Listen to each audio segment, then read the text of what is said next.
नमस्कार, आप देख रहे लोकमंच न्यूज और मैं हूं आपके साथ सत्यम गौर। उत्तर प्रदेश की सियासी जंग जीतने के लिए, सत्ता में वापसी के लिए समाजवादी पार्टी लगातार अपने सियासी समीकरण दुरुस्त करने में जुटी हुई है और सूबे में ब्राह्मण एजेंडे को यहां पर देखने में लगी हुई है। सपा ने बाकायदा रूपरेखा तैयार की है और सपा ब्राह्मण मतों को साधने के लिए एक तरफ प्रबुद्ध सम्मेलन कर रही है तो दूसरी तरफ लखनऊ में भगवान परशुराम की 108 फीट की प्रतिमा लगवाने की बात भी कह रही है। और साथ ही आपको बताते चले कि विश्वकर्मा जयंती पर सपा सुप्रीमो अखिलेश यादव ने सबको चौंका दिया है।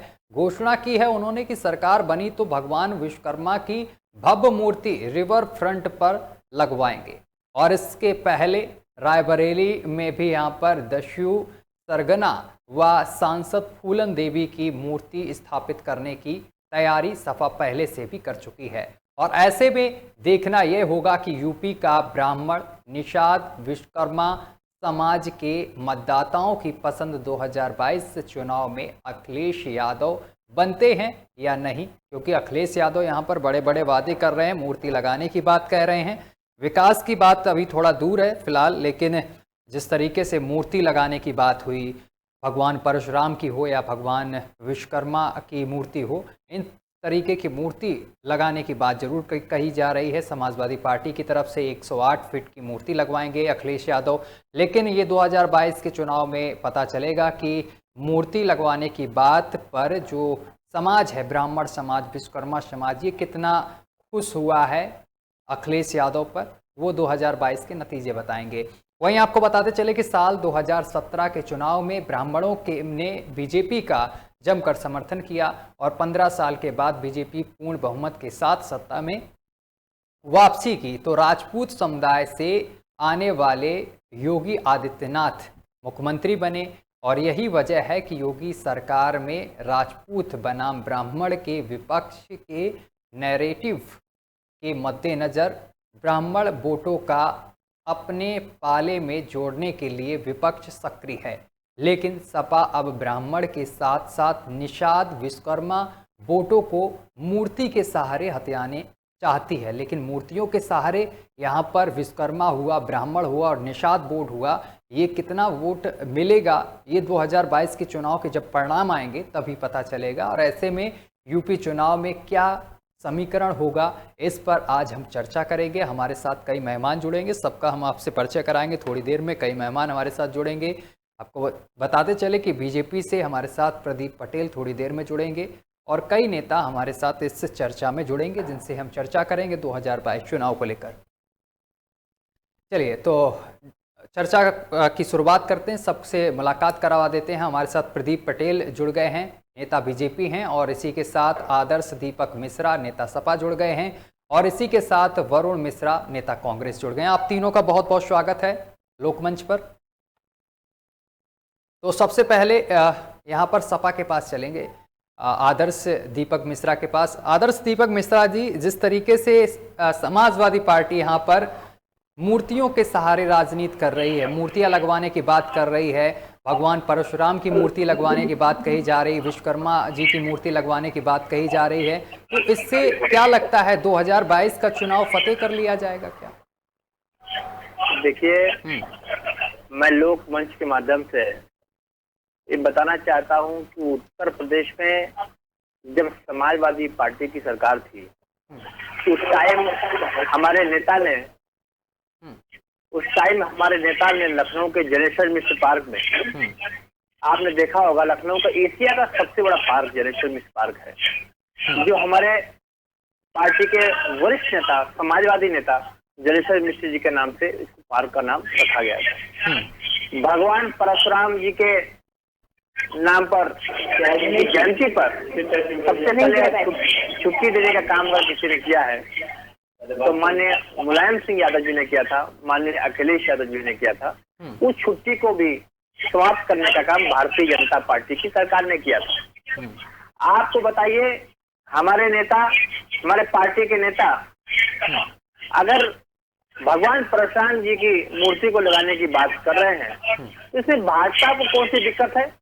भाजपा को तो कोई दिक्कत नहीं है, लेकिन सर भाजपा को तो कोई दिक्कत नहीं है। भाजपा कहाँ कह रही कि हमें दिक्कत है? भाई आप भगवान परशुराम की मूर्ति लगवाएं, आप किसी की भी मूर्ति लगवाएं, आप तो विश्वकर्मा की भी मूर्ति लगाने की बात करें। दिक्कत तो यहाँ पर है कि चुनाव का टाइम नजदीक है, इस समय मूर्ति और ब्राह्मण क्यों याद आ रहे हैं?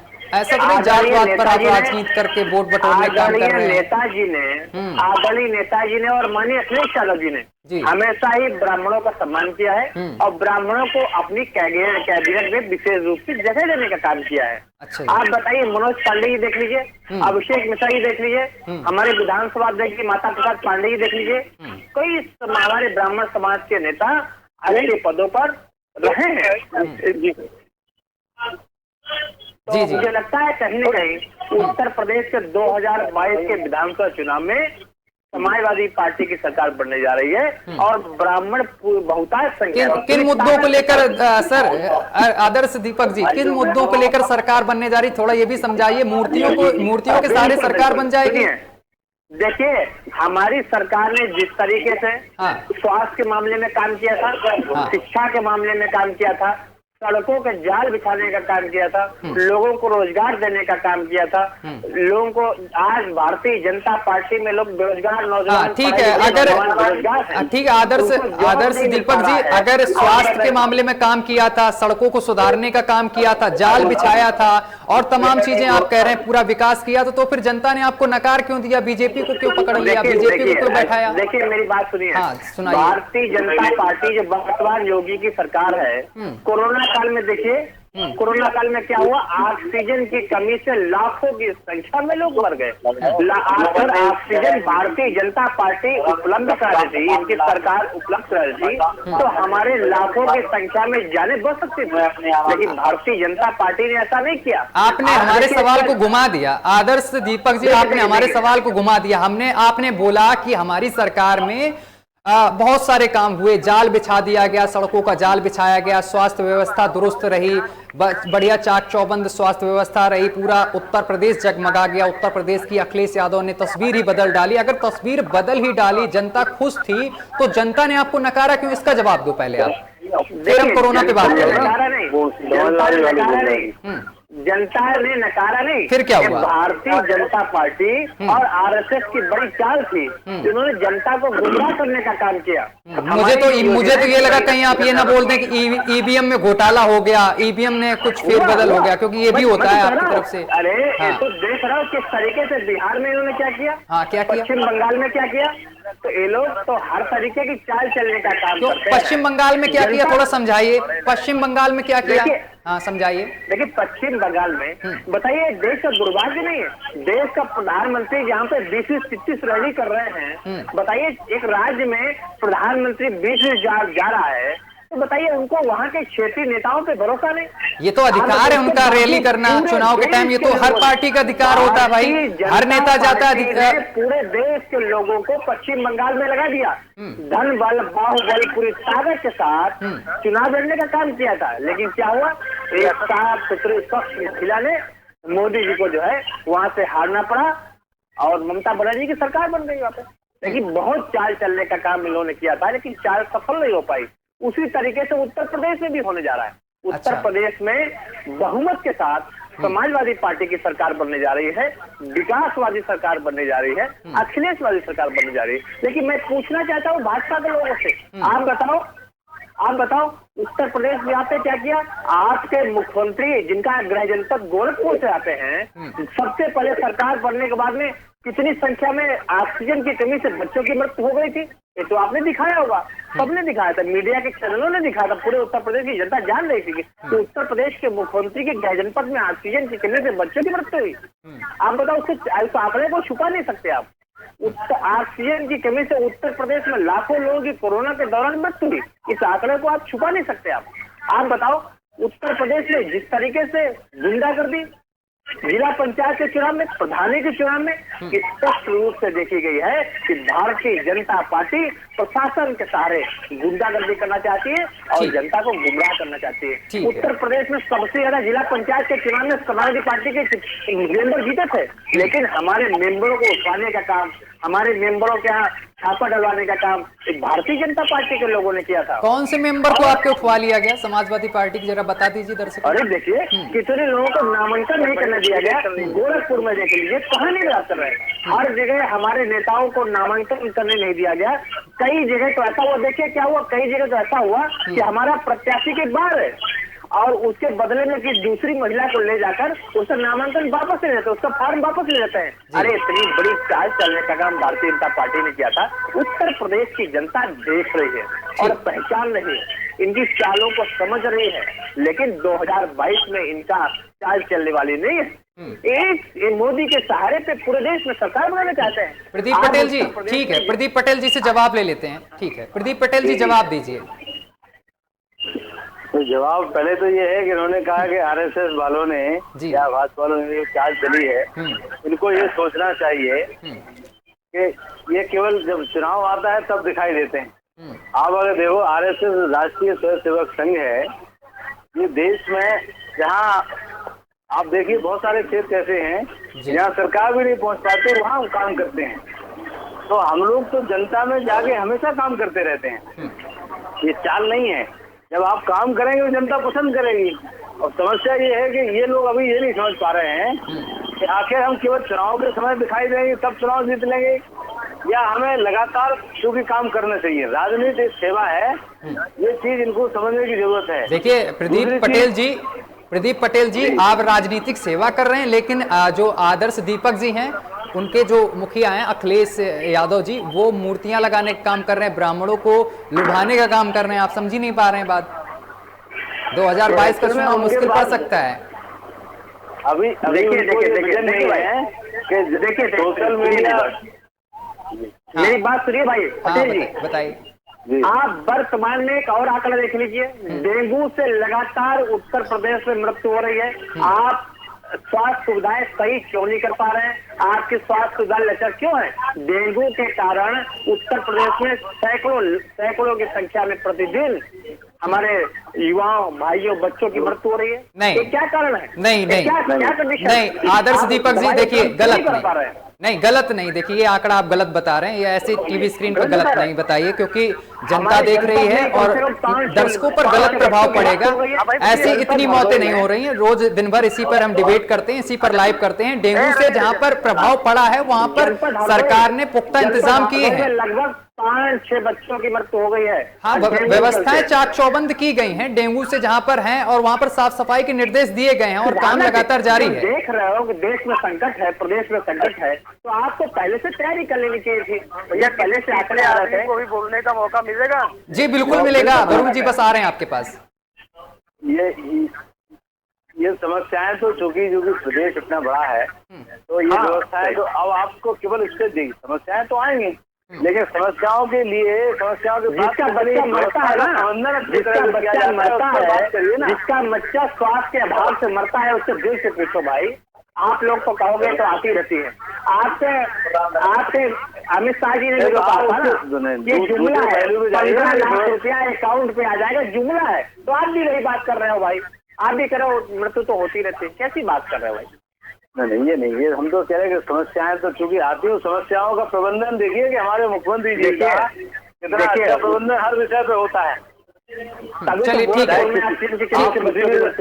ठीक है। वरुण मिश्रा भी हमारे साथ हैं। वरुण मिश्रा जी, 2022 का चुनाव है, विधानसभा चुनाव बेहद नजदीक आ गया है। आपकी तरफ से क्या कुछ तैयारियां हैं? यहाँ पर जो भाजपा के नेता बैठे, उन्होंने गिनवा दिया कि हम विकास के मुद्दे पर लड़ रहे हैं चुनाव, और साथ ही जो सपा के नेता हमारे साथ बैठे हुए हैं आदर्श दीपक मिश्रा, वो यहाँ पर मूर्तियां लगवा रहे हैं, ब्राह्मण समाज को लुभा रहे हैं, परशुराम भगवान जी की मूर्ति लगवा रहे हैं, विश्वकर्मा जी की मूर्ति लगवा रहे हैं, और ब्राह्मण निषाद पार्टी और कई लोगों को लुभाने का काम कर रहे हैं। आपकी तरफ से किस तरीके की तैयारी है? और जीत का दावा भी ठोक रहे हैं पूरा। देखिए ऐसा है कि भारतीय जनता पार्टी के पास सच बात यह है कि कोई विकास नहीं है, कोई विजन नहीं है। इनके नेताओं ने न कोई काम किया है, न उत्तर प्रदेश को विकास के किसी ऐसे राह पर पहुंचाया है जहां से ये लगे कि उत्तर प्रदेश का विकास हो रहा है। इनके पास स्टार प्रचारक है एक, मैं मानता हूँ, ओवैसी नाम का, जिसकी एंट्री इन्होंने करा दी है उत्तर प्रदेश, भारतीय जनता पार्टी की बी टीम। हाँ, और जहाँ तक बात मूर्तियां लगवाने की और ब्राह्मणों की है, तो मैं समझता हूँ कि मूर्तियां लगवाने से और ब्राह्मण समाज को लुभाने से ब्राह्मण समाज का कितना कल्याण होगा, ये ब्राह्मण समाज समझता है। चाहे भारतीय जनता पार्टी हो चाहे समाजवादी पार्टी हो, दोनों इस मुगालते में ना रहे कि ब्राह्मण उन्हें समझ नहीं रहा। कांग्रेस की जनता ने आपको नकार किया है, उत्तर प्रदेश की जनता ने आपको और ब्राह्मणों ने देखा है कि उनका हित कौन सी पार्टी करती है, किसने उन्हें मुख्यमंत्री के पद पर पहुंचाया है, कौन सी पार्टी है जिसने ब्राह्मणों को मुख्यमंत्री बनाया, मुख्यमंत्री बनाने का काम किया, उनको बढ़ाने का काम किया। मूर्तियां लगवाने से ब्राह्मण समाज का कल्याण नहीं होगा, ये ब्राह्मण समाज समझता है। भारतीय जनता पार्टी के पास विकास कोई है नहीं। पूर्वांचल एक्सप्रेस वे एक योगी जी हर महीने उसका उद्घाटन करने, समापन करने आते हैं और उसमें अभी वो चल रहा भी नहीं है और उसमें गड्ढे बड़े बड़े हो गए हैं। और विकास की ये हालत है कि हमने हाथरस में देखा, उन्नाव में देखा, न महिलाएं सुरक्षित है, न बेटियां सुरक्षित है, जेलों तक में हत्याएं हो जा रही हैं, थाने में आदमी मार दिया जा रहा है। ये भारतीय जनता पार्टी का शासन है। और समाजवादी पार्टी की जब सरकार थी, जब महिलाओं के साथ ऐसी घटनाएं होती थी, दुष्कर्म होता था, तो वहां से कहा जाता था मुलायम सिंह की तरफ से कि लड़कों से गलतियां हो जाती हैं सर। निश्चित मैं तो ये मानता हूँ, बयान आया था सर। भारतीय जनता पार्टी भी वही है, समाजवादी पार्टी भी वही है। हमने ये देखा है कि उत्तर प्रदेश को पिछले 32 सालों में, चाहे भारतीय जनता पार्टी का शासन रहा हो, चाहे समाजवादी पार्टी का शासन रहा हो, चाहे बहुजन समाज पार्टी का शासन रहा हो, इन लोगों ने विकास के मार्ग से भटका कर उत्तर प्रदेश को जातिवाद, धर्मवाद के पंजे में जकड़ दिया है। और अरे अब आपसे कोई गठबंधन करने वाला नहीं है भाई, अब ये सब बातें मत करो। नाश करने जा रही कांग्रेस पार्टी। अब आपसे गठबंधन करने वाला कोई नहीं है, आप अकेले पड़े और तन्हा हो आप, आपको कोई नहीं पूछ रहा है। पहले हमें तन्हा, आप लड़ाई की चिंता, आप लड़ाई में नहीं हो, आप लड़ाई में नहीं, हमारी तन्हाई की चिंता न करिए, अब आपको पता चल जाएगा। उत्तर प्रदेश में अगर कोई विकल्प हो तो समाजवादी करिए, थोड़ा सा समय का इंतजार करिए, थोड़ा सा समय का इंतजार करिए। समाजवादी पार्टी के कुशासन को अभी लोग भूले नहीं है, ठीक है। अच्छा, समाजवादी पार्टी के बारे में मुझे न बताइए, मुझे समाजवादी पार्टी का शासन हमने देखा है और हमको पता है कि समाजवादी पार्टी का शासन कैसा था। अभी लोकसभा में आपने बहुजन समाज पार्टी के साथ गठबंधन किया था, उसका क्या असर हुआ आपको पता है। आपके साथ कोई सरकार, आप समाजवादी पार्टी, जब आपके बाबा आए थे, आपके बाबा हमारे राष्ट्रीय अध्यक्ष जी के पास आए थे, कितनी जीत गए आप बताइए उत्तर प्रदेश में। नहीं, आप हमारे बाबा आए थे कि आपके काका गए थे, इस बात का प्रश्न नहीं है। प्रश्न इस बात का है कि अभी आपको किसने क्या जवाब दिया, जनता ने जो आपको जवाब दिया, आप उस जवाब को सुनने को तो तैयार होइए। जिला पंचायत के चुनाव में क्या हुआ, समाजवादी पार्टी का एक नेता, जिला पंचायत के चुनाव में क्या हुआ, आप मुझे बोलने 1 मिनट सुन लीजिए, सुन तो लीजिए जी, बोलिए। समाजवादी पार्टी का एक नेता आजम खान, 110 से ज्यादा मुकदमे आजम खान पर दर्ज हो गए, मुर्गी चोरी तक के मुकदमे दर्ज हुए, लेकिन अखिलेश यादव जी के मुंह से एक शब्द आजम खान कैसी बात आप करते हो मिश्रा जी, आपको जानकारी है, आपको आंकड़े हैं, जानकारी है। समाजवादी पार्टी लगातार आजम खान जी के साथ खड़ी है, आजम खान साहब के साथ पूरी ताकत के साथ खड़ी है, आप कैसी बात करते हैं भाई। अरे क्या बात करते हैं, जब आजम खान वेंटिलेटर पर पहुंच गए, मरने के कगार पर पहुंच गए, तब अखिलेश यादव को समझ मिला।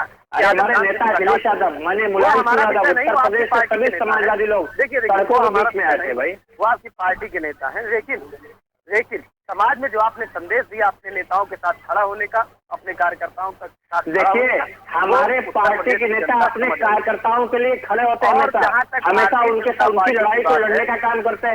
आजम खान साहब हमारे पार्टी के वरिष्ठ नेता हैं। और कब जब चुनाव नजदीक आ गया तब उनके खिलाफ ये प्रदर्शन किया जा रहा, समाजवादी पार्टी प्रदर्शन करती हुई नजर आ रही है, क्या बात करते हैं आप आदर्श भाई, ये बताइए हमें, बताइए, आप बोलिए। आप विकास की बात करते हैं, आप, मुझे तो लगता है कि भारतीय जनता पार्टी द्वारा प्रोजेक्ट, आप उनका पक्ष रख रहे हैं, आपको तो निष्पक्ष बात करनी चाहिए भाई। ये आप कैसी बात कर रहे हैं, जब आपको जवाब देना नहीं आता तब आप लोग ऐसी बात करते हैं कि हम समाज की बात कर रहे हैं, हम बीजेपी की बात कर रहे हैं, हम क्यों बीजेपी की बात रखेंगे, ये बताइए। मैं बीजेपी के साथ क्यों खड़ा रहूंगा, उनकी लड़ाई को लड़ने का काम करते रहे, आप कैसी बात कर रहे हो भाई, आप कैसी बात कर रहे हैं, आप जवाब ही नहीं दे पा रहे हैं सर, आप मेरे ऊपर ब्लेम कर रहे हैं कि मैं बीजेपी का पक्ष ले रहा हूं यहाँ पे। जब अखिलेश यादव आजम खान जी के लिए सड़क पे उतरे हो, आप एक बिल्कुल हमेशा एक आंदोलन, समाजवादी पार्टी के राष्ट्रीय अध्यक्ष माननीय अखिलेश यादव जी के लीडरशिप पूरे उत्तर प्रदेश में नौजवान, किसान, व्यापारी, सभी लोग जनता के बीच में है, सभी लोग मांग कर रहे हैं, सभी लोग मांग कर रहे हैं, हम सब मांग करते हैं। अरे आप बात करते हो, राष्ट्रीय अध्यक्ष जी हमेशा ये कहते हैं। कब मांग की आपने, कब मांग की? जब मांग की, जब चुनाव नजदीक आ गया, जब आपको मुसलमानों को लुभाने की बात आई ना, तब आप लोगों ने मांग की, तब आप लोग उतर रहे हैं। आप चिंता मत करो, हमारे पार्टी के नेता है, आप चिंता मत करिए। नाम नहीं बता पाए, लेकिन आप सुनिए, मैंने पहले भी कहा था, चाहे भारतीय जनता पार्टी हो, क्यों नहीं बता पाए, पार्टी रही हो, उत्तर प्रदेश के साथ आप लोगों ने जो काम किया है, जातियों में, धर्मों में बांटने का जो काम किया है, उत्तर प्रदेश की जनता आप दोनों लोगों को समझ रही है। आने वाले समय में आपको इसका जवाब भी देने जा रही है। सही करिए, बिल्कुल जवाब देगी। प्रदीप पटेल जी, आवाज पहुंच रही है आप तक? लगता है संपर्क टूट गया है, एक बार फिर से संपर्क साधने की कोशिश करेंगे। लेकिन 2022 का जो चुनाव है उसको लेकर सारी पार्टियां यहां पर अपनी अपनी तैयारियों में लगी हुई हैं। और इसके साथ ही आपको ये भी बताते चले कि यहां पर मूर्तियां लगाने की बात की जा रही है समाजवादी पार्टी की तरफ से, विश्वकर्मा मूर्ति, और इसके साथ ही भगवान परशुराम की मूर्ति लगाने की बात की जा रही है, ब्राह्मणों को लुभाने की बात की जा रही है, यहां पर हर वर्ग को लुभाने की बात की जा रही है। और साथ ही समाजवादी पार्टी के जो कार्यकर्ता हैं वो गांव-गांव जाकर अपनी पार्टी की खूबियों के बारे में बता रहे हैं और बीजेपी की सरकार में जो काम नहीं हुए हैं, जो वादे किए थे, उनकी खामियों को गिना रहे हैं। वहीं बीजेपी भी इसमें पीछे नजर नहीं आ रही है, वो भी कई तरीके की जनसभाएं कर रही है, जनता को लुभाने का काम कर रही है, अपने द्वारा किए गए जो कार्य किए गए हैं बीजेपी की तरफ से उनको बता रही है। और साथ ही किसानों से भी लगातार बातचीत भी की जा रही है। तो कई मुद्दे हैं इस दौरान। तो 2022 का जो चुनाव है वो बेहद नज़दीक हो गया है, नज़दीक आता हुआ दिखाई दे रहा है, जिसको लेकर सभी पार्टियां अब तैयार होती हुई दिखाई दे रही हैं और चुनावी मैदान पर हैं।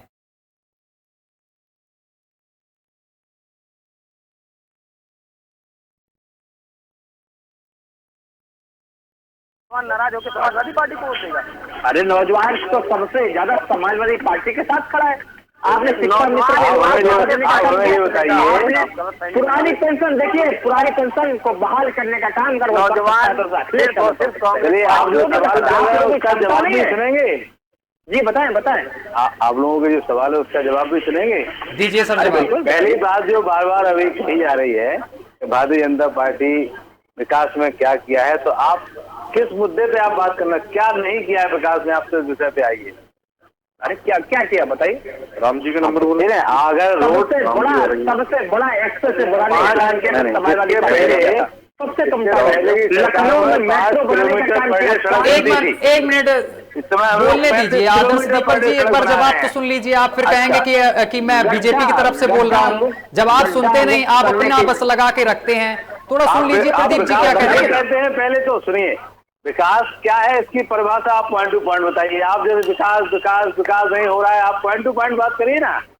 देखिए आपके पास या तो किस विषय पे आपको विकास नहीं दिख रहा है। अरे अगर आप नहीं बता पाए तो मैं आपको बताता हूँ। सुनो उत्तर प्रदेश में आपके मुख्यमंत्री ने, आपके उत्तर प्रदेश के मुख्यमंत्री ने कहा था कि 1 साल के अंदर उत्तर प्रदेश की सभी सड़कें गड्ढा मुक्त हो जाएंगी।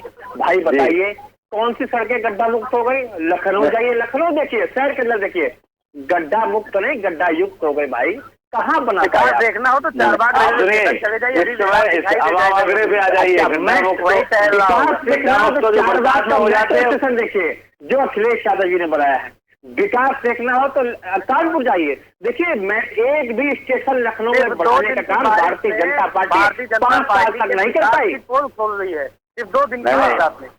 ये बरसात लखनऊ को तैयार हो रहा है, कानपुर में मेट्रो पे काम चल रहा है। लेकिन योगी जी हमारे नेता के देश में कानपुर मेट्रो का पार्टी करने का काम किया नहीं दिखेगा। नहीं दिखता, इनको विकास नहीं, इनको नहीं दिखता, इनको सिर्फ हिंदू मुस्लिम दिखता है और कुछ नहीं दिखता भाई। अच्छा बताइए दोस्त मेरे मित्र बताइए, मेरे मित्र लखनऊ में आपने मेट्रो स्टेशन जो हमारी सरकार में बनी थी, एक भी स्टेशन अगर बढ़ाने का काम किया हो बता दीजिए। आप दूसरे विषय पे आइए कि हम लोग रोड वाली बात हो जाए। आप पॉइंट टू पॉइंट हम आपको पॉइंट जवाब दे रहे हैं। सड़कों का बता दीजिए आप। अगर ढांचागत व्यवस्था में जैसे रोड का मामला आता है तो उस समय 5 किलोमीटर पर डे सड़क बन रही थी, इस समय 35 किलोमीटर पर डे सड़क बन रही है हमारे शासनकाल में। पहली चीज। बनवाने के बाद दूसरी चीज, उसकी जांच भी करवा लिया करिए। दूसरे पॉइंट पे आइए, अगर दूसरे पॉइंट पे आइए, हमारे यहाँ जो अंत्योदय की कल्पना की गई है कि जो हमारे यहाँ जो जवाब सुनते जाइए ना, फिर मैं आपका जवाब सुनूंगा। ऐसा ये नहीं, आपको बात सुननी भी नहीं है, अपनी बात करनी है। बताइए आप अगर अंतिम टंकी के व्यक्ति के खड़े होने के व्यक्ति पर सबसे ज्यादा काम भारतीय जनता पार्टी ने किया है, और हमारे देश को अगर चाहे देश हो चाहे प्रदेश हो, उसको विकसित राष्ट्र की श्रेणी में ले जाना है या उनका जीवन स्तर ऊपर उठाना है, तो हमें जो सबसे नीचे अंतिम पंक्ति का खड़ा व्यक्ति है उसको मुख्य धारा जोड़ना पड़ेगा, उसका विकास करना परेगा। उसके लिए चाहे आवास की व्यवस्था हो, चाहे शौचालय की व्यवस्था हो, चाहे उज्ज्वला किसी भी व्यवस्था हो, चाहे शिक्षा के क्षेत्र में, शिक्षा के क्षेत्र में आप सुनते जाइए ना।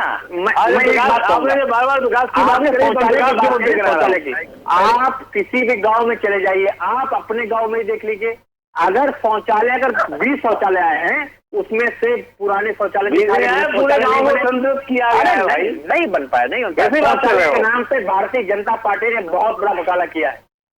भारतीय जनता पार्टी ने घोटाला नहीं किया है, ये थोड़ा बहुत व्यवस्था गड़बड़ है ना। हाँ, तो वो व्यवस्था, वो जो थोड़ी बहुत व्यवस्था आपको गड़बड़ लग रही है तो उसकी जांच हो रही है, उसमें काम होगा। उसकी जिम्मेदारी कौन है? सरकार होती है? नहीं, सरकार। पटेल जी, उत्तर प्रदेश में जितने गौशाला बने हैं, गौशालाओं में गाय मर रही है। हमारे जनपद में कल ही ऐसा आंकड़ा है, हमारे जनपद में पानी जल के बहाव से गाय गौ की हत्या हो गई, गाय खत्म हो गई। आप बताओ उत्तर प्रदेश के किसी ने आदर्श दीपक जी, ठीक है, आदर्श दीपक जी सुनिए मेरी बात। आदर्श दीपक जी मेरी बात सुनिए, को धोखा देने का काम कर। आदर्श दीपक जी मेरी बात सुनिए। आपने गौशाला की बात की तो हरदोई में 8 गायों की मौत हुई है, वहां पर तुरंत तत्काल आदेश दिए गए हैं, और जिसकी लापरवाही इसमें सामने निकल कर आई उसको तत्काल प्रभाव से निलंबित किया गया है। और आपको ये भी बताते चले, गायों के लिए 500 करोड़ सरकार ने दिया है, उत्तर प्रदेश सरकार ने 500 करोड़, और जिसको लेकर गायों की बात से सहमत हूं। अरे इससे पहले 20 लाख करोड़ का केंद्र सरकार ने एक पैकेज भी दिया था, उस पैकेज की जानकारी है किसी को? कहाँ है वो पैकेज, कहाँ तक पहुँचा है? उसकी जानकारी आप करिए ना, हमारे यहाँ तो पारदर्शिता है। आप एक चीज बताइए भाई, बताइए आज के व्यवस्था अच्छी होती तो हमारी गौ माता कहाँ पहुँचा है वो पैकेज? हाँ सुनिए, अगर जो एक चीज होता है आपको, इसके पहले जो भी सरकार रही है पारदर्शिता के मामले में सबसे ज्यादा काम भारतीय जनता पार्टी ने किया है, और बहुत तेजी से किया है। हम आपके पास तो धन्यवाद देते हैं उस चीज की। जैसे अभी सवाल आया था जीएसटी का, आपको क्या लगता है कि देश हित के लिए क्या जीएसटी जरूरी नहीं था? टैक्स चोरी करते रहो क्या सही था? आप ये देखिए कि हमारी सरकार में जो था तो आप ऐसे जिसकी कल्पना नहीं कर सकते आप। जीएसटी के दायरे में क्यों नहीं? डीजल की क्या कंडीशन है? रसोई गैस की क्या कंडीशन है भाई? रसोई गैस पेट्रोल 2 साल से हो गया भाई, 2 साल से हमारा देश महामारी में जूझ रहा है, तो कुछ समस्याएं, महंगाई बढ़ी है, उसको भी मैनेज किया जाएगा। वो वैसी बात नहीं है। ये तो देखिए कि अच्छे अच्छे प्रबंधन के बाद हमारी जो अर्थव्यवस्था है वो भी इतनी नीचे नहीं गई जितनी इस महामारी में हो सकता है लग रहा था, संभावना लग रही थी कि हमारा देश कहाँ खड़ा होगा। सारी व्यवस्था को मैनेज किया गया। ठीक है वरुण मिश्रा जी, ये महामारी बांग्लादेश में नहीं थी क्या? पाकिस्तान में नहीं थी क्या? श्रीलंका में नहीं? तो वहाँ के हालत देखिए ना। एक मिनट वरुण मिश्रा जी, आपसे एक सवाल है।